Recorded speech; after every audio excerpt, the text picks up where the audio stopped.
আগে ছিল 100 আর এখন হলো 120। আগে ছিল একজন, এখন ওই জায়গায় এসে 3 জন। কেউ অমুক নেতার লোক, কেউ অমুক নেতার লোক, কেউ তমুক নেতার লোক।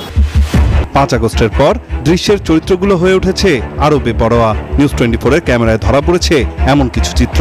ক্যামেরার সামনে সরাসরি কথা না বললেও লাইনম্যানদের অনেকেই জানান চাঁদাবাজির কথা। ওয়েবিলের নামে পরিবহন খাতে দেশ জুড়েই চলছে চাঁদাবাজি। বছরে লোপাট প্রায় 6,000 কোটি টাকা। সবচেয়ে বেশি চাঁদা দিতে হয় পণ্য পরিবহনে, যা বাজারে দ্রব্যমূল্য বাড়িয়ে দেয় বলছেন বিশেষজ্ঞরা।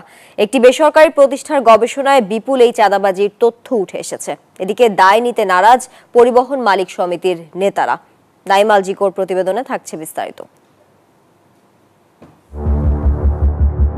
পরিবহন খাতে দিনের পর দিন ঘটে চলা চাঁদাবাজির বর্ণনা দিলেন এই ব্যক্তি। বলেন, চাঁদাবাজি এখন নিয়ম।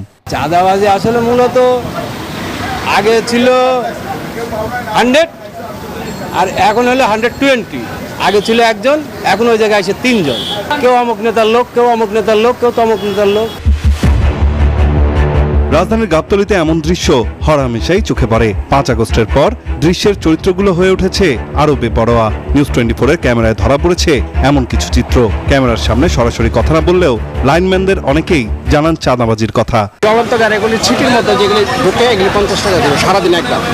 রাস্তাটা হলো ইজারা নেন নাই। এইখানে মালিক সমিতির সাথে দেখা গেছে যে একটা সমন্বয় কইরা এরা একটা নির্দিষ্ট জায়গা দেখা যাচ্ছে যে এই জায়গায় সবাই টাকা দিয়ে যাবে, ওইভাবে টাকা দিয়ে যাবে। মহাখালী স্ট্যান্ডে যেমন আপনার কবিল, আবার হালুয়াঘাট স্ট্যান্ডে এবার বেশি না 200 টাকা।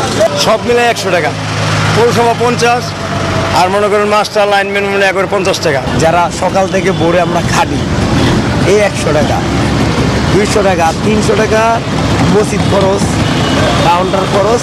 একটি বেসরকারি প্রতিষ্ঠানের গবেষণা বলছে, দেশে বর্তমানে গণ ও পণ্যবাহী পরিবহনের সংখ্যা 8,11,517টি, যার মধ্যে 55,842টি বাসে দৈনিক 1,12,00,000 টাকা চাঁদা তোলা হয়। মাসে 33,51,00,000 লাখ। বছর ঘুরে হিসেব দাঁড়ায় 402 কোটি টাকায়। এই ঈদে জামা জুতো অ্যাক্সেসরিজের ডিসকাউন্ট। 4,13,041টি ট্রাক কাভার্ড ভ্যান পিকআপ থেকে দিনে চাঁদাবাজি 1,26,00,000 টাকা। মাসে 247 কোটি 82 লাখ, আর বছরে তোলা হয় 2,974 কোটি টাকা।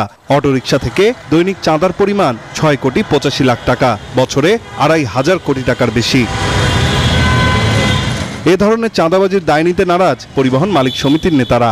একজন জানালেন, সংগঠনের নামে কেউ চাঁদাবাজি করলে ছাড় দেয়া হবে না। টিকিট হলো কাটতে হয় না, সেটার সাথে হলো পরিবহনের সংশ্লিষ্ট যারা তাদের হলো ওটা থেকে টাকা বেতন টেতন হয় না।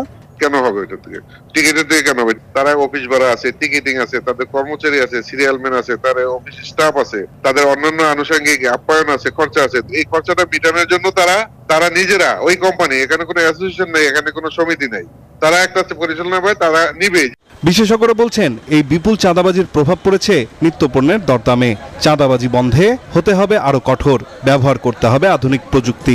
পুরো বছরে প্রায় 6,000 কোটি টাকার লেনদেন হয় শুধু এই গণপরিবহন এবং পণ্য পরিবহনের চাঁদার পেছনে।